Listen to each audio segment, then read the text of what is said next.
Assalamualaikum warahmatullahi wabarakatuh. Segala puji bagi Allah Tuhan semesta alam, sholawat salam semoga tetap tercurahkan kepada Nabi Muhammad alaihi salam beserta keluarga dan para sahabatnya, serta para pengikut hingga akhir zaman. Marah adalah api yang ditiupkan setan ke dalam hati manusia. Ia bisa kecil dan meredup, tetapi bisa juga membesar, melalap segala kebaikan, bahkan menghancurkan kehormatan seseorang dalam sekejap. Marah membuat manusia kehilangan akal sehat, menutup pintu kesabaran, dan menjadikannya seperti binatang buas yang tak mampu lagi membedakan mana baik dan mana buruk. Imam Al-Ghazali dalam Ihya Ulumuddin menaruh perhatian besar terhadap sifat marah. Beliau menjelaskan bahwa marah adalah salah satu penyakit hati yang jika tidak diobati, bisa berakar dan merusak amal. Namun, yang menarik, Imam Al-Ghazali juga menunjukkan bahwa marah bukanlah sesuatu yang harus dihapus total, sebab marah juga ada sisi baiknya jika ditempatkan pada tempat yang benar. Misalnya, marah ketika agama dihina, marah ketika melihat kezoliman, atau marah untuk menegakkan kebenaran. Itulah marah yang terpuji. Namun, yang menjadi masalah besar adalah marah karena ego. Marah karena harga diri pribadi tersinggung, karena merasa lebih mulia dari orang lain, atau karena keinginan duniawi tidak tercapai. Marah seperti inilah yang harus diobati. Sebab, jika tidak, ia akan menutup pintu hati dari kelembutan, mengikis cahaya iman, dan membuat seseorang jauh dari sifat ramah yang dicintai Allah. Al-Ghazali menawarkan obat-obat hati untuk mengubah marah menjadi ramah. Obat ini bukan hanya teori, tetapi bisa langsung dipraktikkan dalam kehidupan sehari-hari. Beliau menjelaskan bahwa setiap orang bisa melatih dirinya agar ketika marah, ia tidak larut dalam amarah, melainkan berubah menjadi pribadi yang lembut, tenang, dan penuh kasih. Dalam narasi ini kita akan membahas 7 obat paling ampuh dari Ihya Ulumuddin untuk merubah marah menjadi ramah, dengan penjelasan mendalam agar mudah dipahami dan dipraktikkan. Obat pertama, ingatlah Allah saat marah. Obat pertama dan paling mendasar yang diajarkan Imam Al-Ghazali adalah mengingat Allah ketika marah. Kenapa? Karena marah itu datang dari setan, dan setan hanya bisa dilemahkan dengan mengingat Allah. Allah berfirman dalam Al-Quran, "Dan jika godaan setan mengganggumu, maka berlindunglah kepada Allah. Sesungguhnya Dia Maha Mendengar lagi Maha Mengetahui." Quran Surat Al-A'raf 200. Ayat ini menunjukkan bahwa ketika hati mulai terbakar oleh api amarah, langkah pertama adalah segera sadar bahwa api itu datang dari setan. Lalu, segeralah kembali kepada Allah dengan zikir. Bentuk praktisnya, mengingat Allah ketika marah bisa dilakukan dengan beberapa cara. 1. Mengucapkan istiazah. Saat merasa darah naik ke kepala, segera ucapkan, "A'udzubillahi minasyaitonirrajim." Ini adalah tameng yang melindungi hati dari bisikan setan. 2. Mengingat sifat Allah. Allah itu Maha Penyabar, Maha Pemaaf, dan Maha Pengasih. Kalau kita ingin dekat dengannya, maka kita harus meneladani sifat-sifatnya. Dengan mengingat sifat Allah, hati kita dilunakkan, dan amarah perlahan mereda. 3. Mengingat kematian. Imam Al-Ghazali sering mengingatkan, ingatlah bahwa engkau bisa mati kapan saja.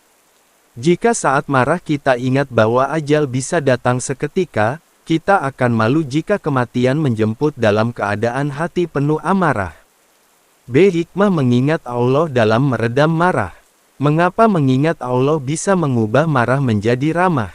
Karena hati manusia tidak bisa dikendalikan dengan akal semata ketika ia sedang diliputi emosi. Yang bisa menenangkan hati hanyalah menghubungkannya dengan Allah. Marah itu seperti ombak besar di tengah laut. Akal adalah perahu kecil yang mudah terbalik jika ombak terlalu besar. Tetapi ketika kita mengingat Allah, seolah-olah hadir jangkar yang menstabilkan perahu itu. Ombak tetap ada, tapi perahu tidak mudah terbalik. Al-Ghazali berkata dalam Ihya, jika engkau ingat Allah, setan akan menjauh.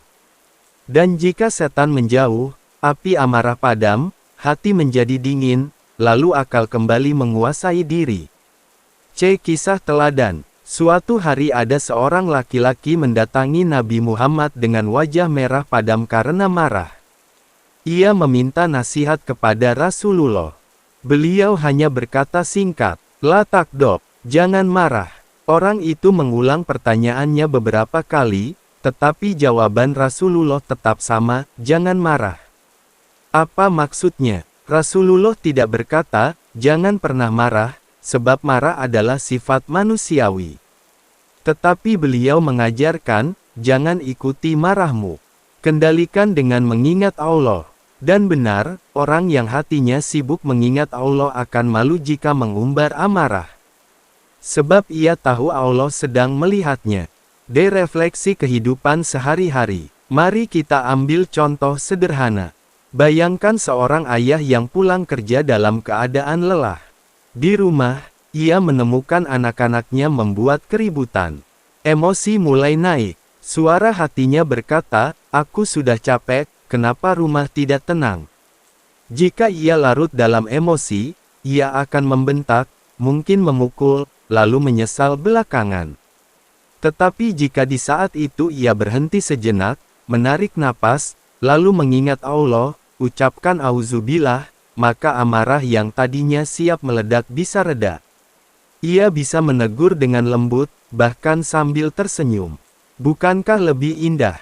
Anak-anak akan merasa dihargai, keluarga pun tetap hangat, dan si ayah tidak menyesal di kemudian hari. Inilah obat pertama menurut Imam Al-Ghazali, mengobati marah dengan mengingat Allah. Obat ini sederhana, tapi sangat ampuh. Sebab, tidak ada yang bisa menahan api setan selain cahaya Allah. Obat kedua, diam dan menahan lisan saat marah. Jika obat pertama adalah mengingat Allah ketika marah, maka obat kedua menurut Imam Al-Ghazali dalam Ihya Ulumuddin adalah diam. Diam di sini bukan sekadar menutup mulut, melainkan menahan lisan dari ucapan yang bisa menambah panasnya amarah.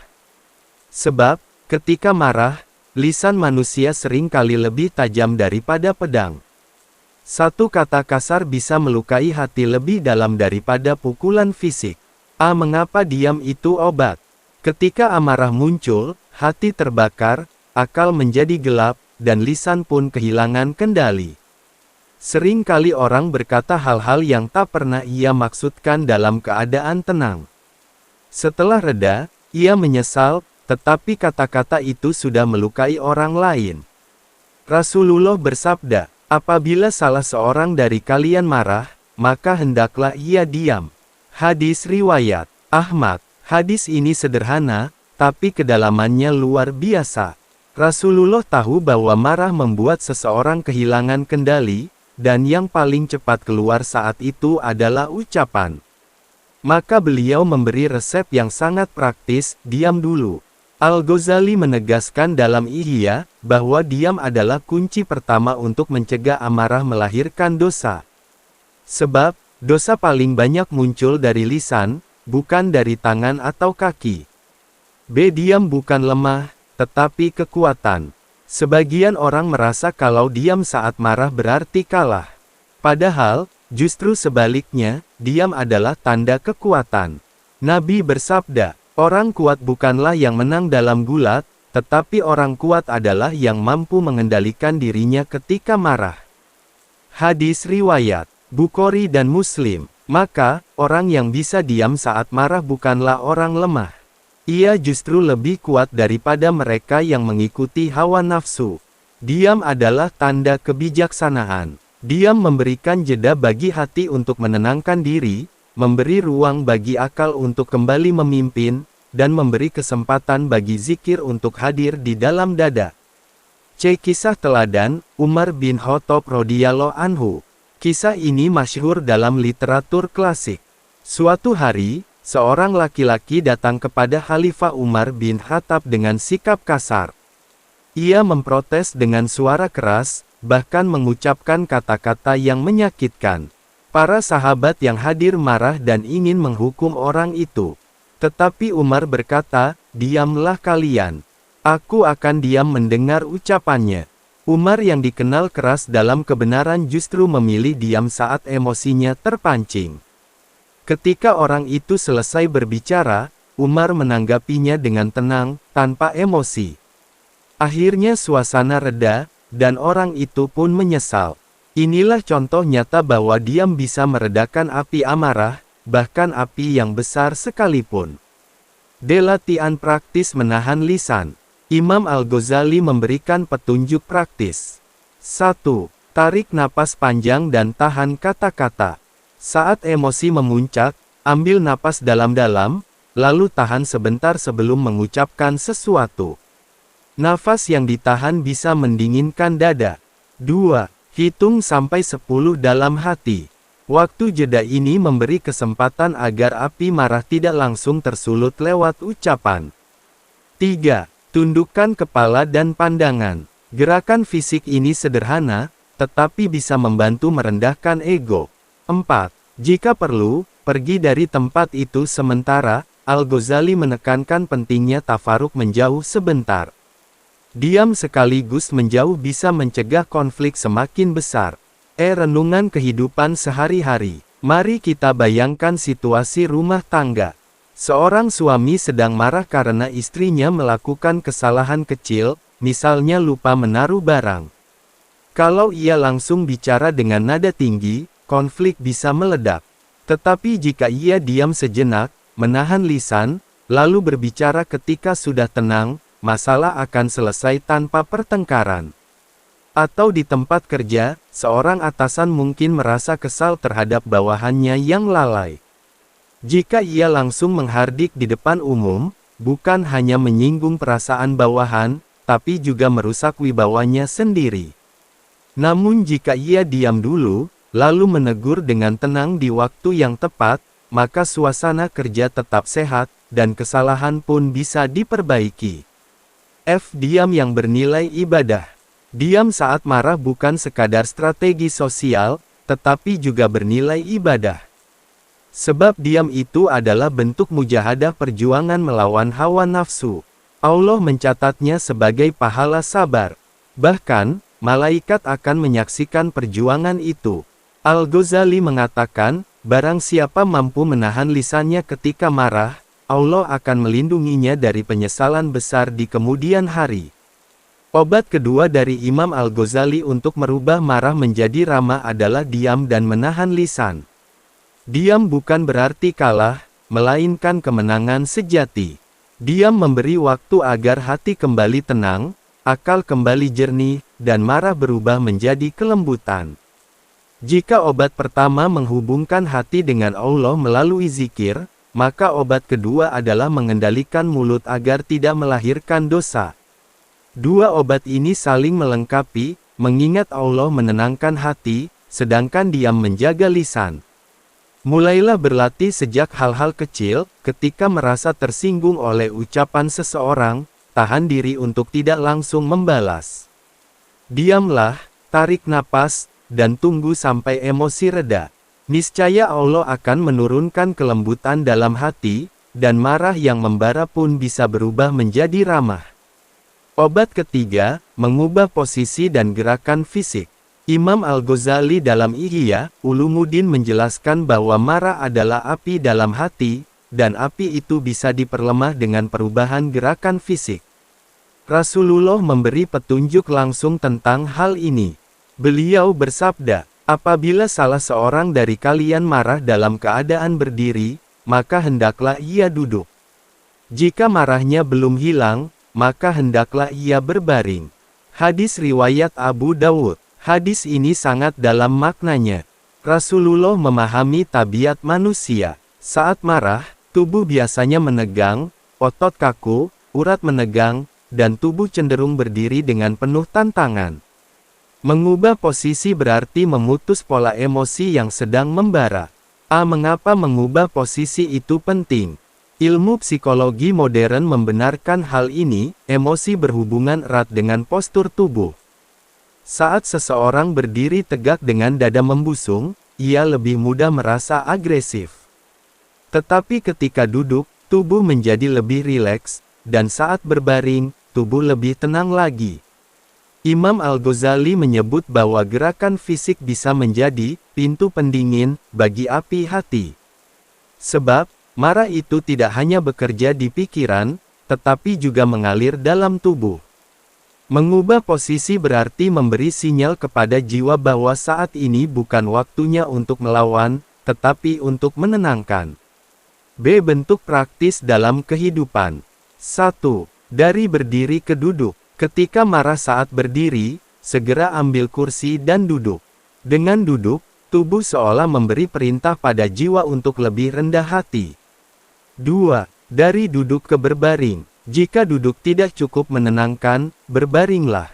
Posisi ini sangat efektif, karena tubuh yang berbaring sulit untuk melanjutkan pertengkaran. 3. Mengubah tempat. Kadang marah semakin besar karena tempatnya memicu emosi. Pergi ke ruangan lain atau keluar sebentar bisa membantu. 4. Ambil air wudhu. Al-Ghazali menegaskan bahwa marah itu dari api, dan api bisa dipadamkan dengan air. Maka, setelah mengubah posisi, berwudu akan semakin menenangkan hati. C. Kisah teladan, Ali bin Abi Thalib dan pelayan. Dikisahkan bahwa Ali bin Abi Thalib suatu hari dilayani oleh seorang pelayan. Tiba-tiba pelayan itu berbuat salah hingga membuat Ali marah. Ali hampir bangkit untuk menghukumnya. Tetapi pelayan itu berkata, "Wahai tuanku, Allah berfirman, dan orang-orang yang menahan amarahnya." Quran Surat Ali Imran, 134. Ali pun duduk. Pelayan itu melanjutkan, dan memaafkan kesalahan orang lain. Ali pun berkata, "Aku telah memaafkanmu." Pelayan itu menambahkan, dan Allah mencintai orang-orang yang berbuat kebaikan. Maka Ali berkata, "Pergilah, engkau merdeka karena Allah." Kisah ini menunjukkan bahwa perubahan posisi lahir bisa menuntun perubahan batin. Dari berdiri marah, menjadi duduk tenang, lalu berlapang dada, hingga akhirnya berubah menjadi kasih sayang. D. Refleksi kehidupan sehari-hari. Mari kita bayangkan seorang guru di kelas. Saat melihat muridnya ribut, ia marah besar. Jika ia tetap berdiri sambil membentak, kelas semakin panas. Tetapi jika ia berhenti sejenak, duduk di kursi, lalu menatap murid-murid dengan tenang, suasana perlahan reda. Atau dalam rumah tangga, seorang ibu marah karena anaknya berbuat nakal. Jika ia berdiri sambil berteriak, anak akan semakin takut. Tetapi jika ia duduk sejajar dengan anaknya, menatap dengan lembut, lalu menasihati, maka anak lebih mudah menerima. Mengubah posisi sederhana, tetapi dampaknya besar. Ia mengubah energi konflik menjadi energi damai. E. Mengubah posisi sebagai bentuk kerendahan hati. Mengubah posisi juga mengajarkan kerendahan hati. Saat marah, ego kita sedang tinggi. Tubuh tegak, suara meninggi, tatapan tajam. Dengan duduk atau berbaring, ego itu diturunkan secara fisik. Seolah-olah kita berkata pada hati, "Tenanglah, jangan sombong. Turunkan dirimu." Al-Ghazali menekankan bahwa sifat marah erat kaitannya dengan kesombongan. Dan kesombongan bisa dilatih untuk dilemahkan dengan gerakan tubuh yang penuh kerendahan. Obat ketiga dari Imam Al-Ghazali adalah mengubah posisi dan gerakan fisik ketika marah. Rasulullah telah memberi contoh, dari berdiri menjadi duduk, dari duduk menjadi berbaring, dari panas menjadi sejuk, dari api menjadi air.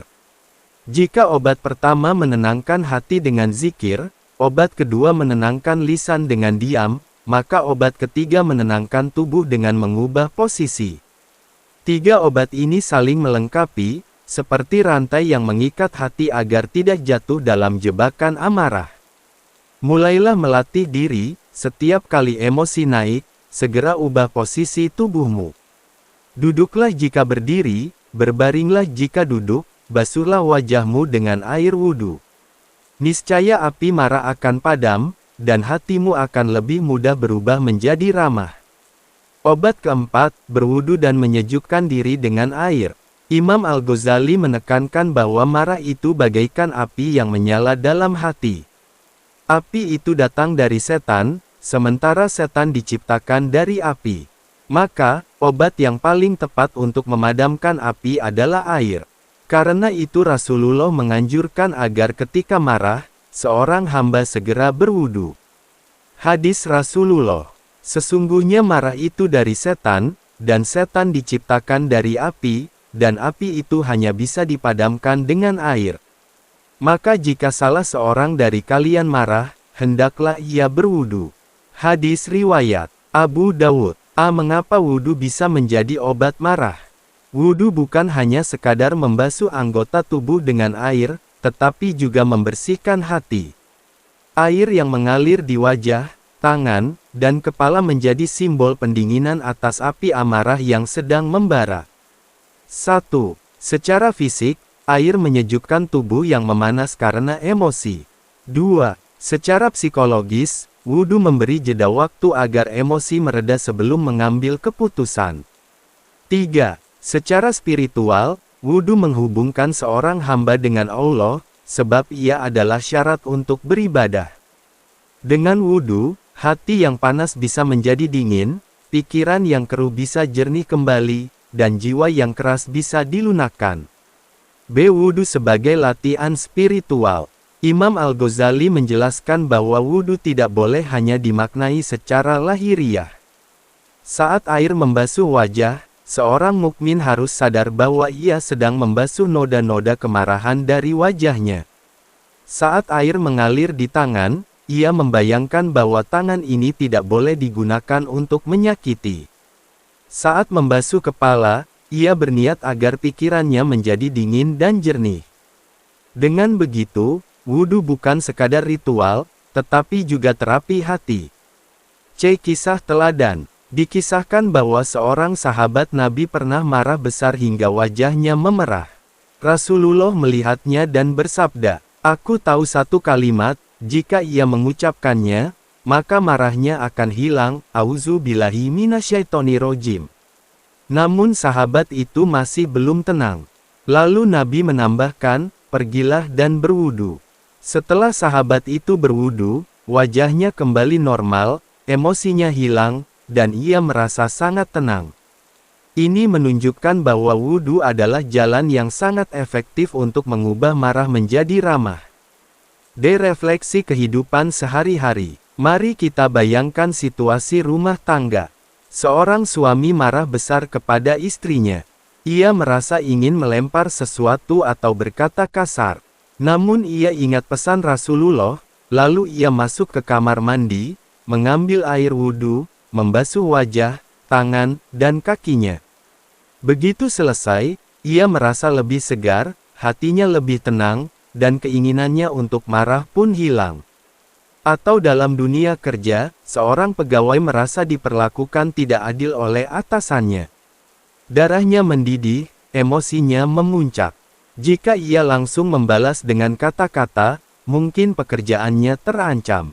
Tetapi jika ia mengambil jeda, pergi ke tempat wudhu, lalu kembali dengan hati tenang, ia bisa menghadapi masalah dengan kepala dingin. Wudhu sebagai simbol pemaafan. Ada satu hikmah yang indah dari wudhu. Ketika kita berwudhu, air yang menetes dari tubuh bukan hanya kotoran fisik, tetapi juga dosa-dosa kecil. Demikian juga dengan marah, saat kita berwudhu, marah itu pun menetes bersama air yang jatuh ke bumi. Maka, berwudhu ketika marah bukan sekadar teknik menenangkan diri, tetapi juga sarana membersihkan hati dari dendam dan kebencian. Obat keempat dari Imam Al-Ghazali adalah berwudu dan menyejukkan diri dengan air.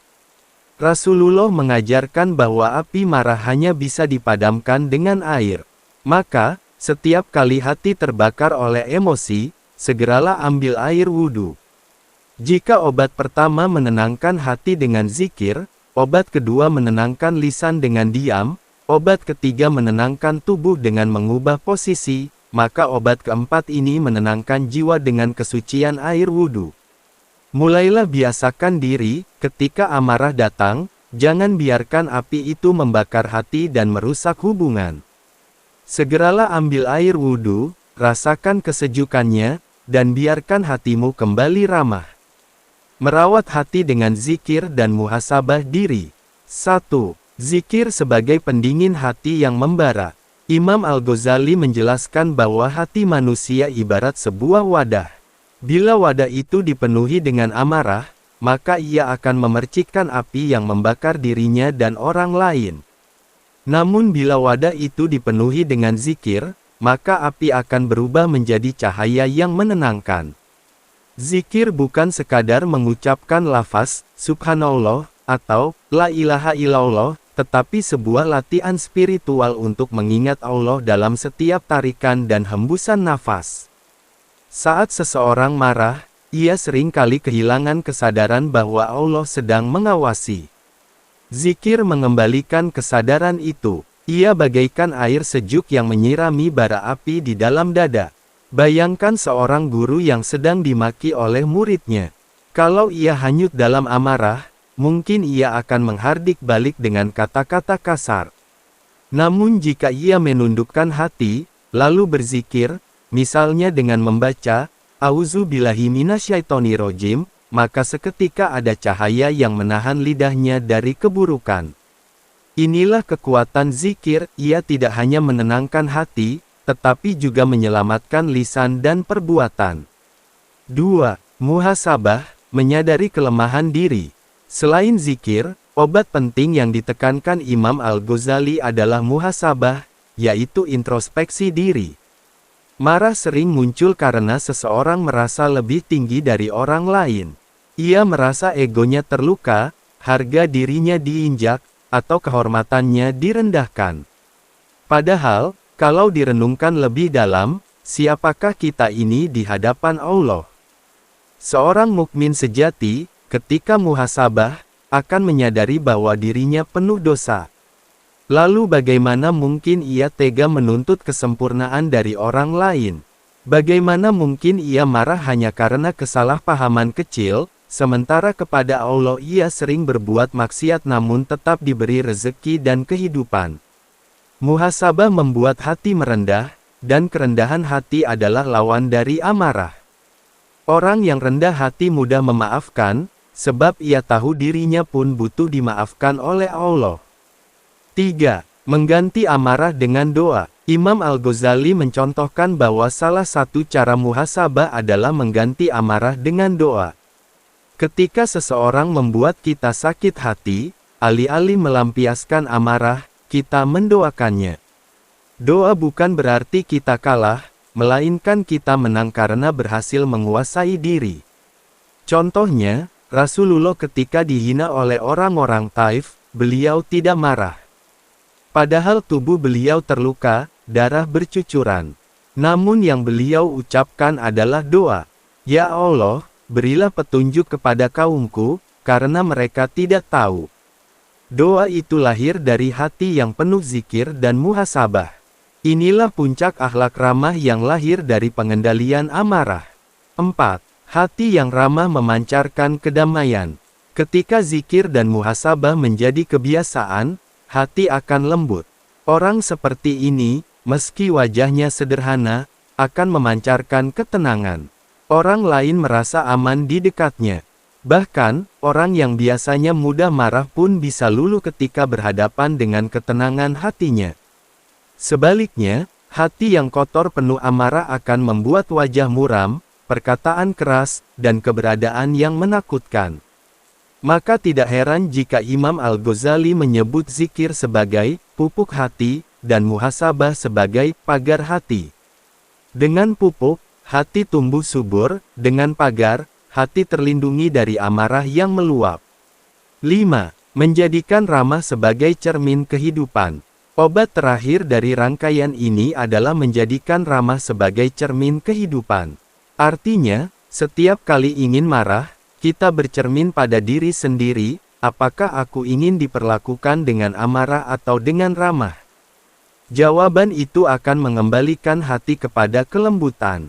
Imam Al-Ghazali mengajarkan bahwa seorang mukmin harus menimbang setiap sikapnya dengan timbangan akhirat.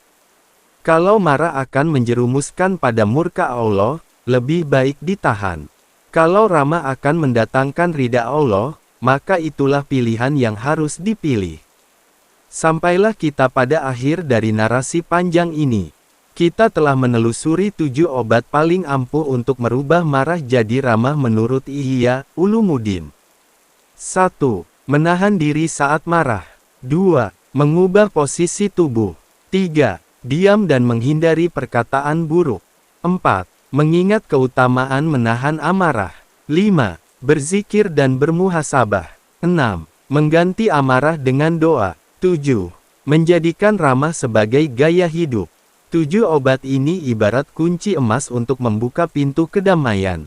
Jika diamalkan, maka marah yang selama ini menjadi musuh besar akan berubah menjadi energi positif yang menumbuhkan kasih sayang.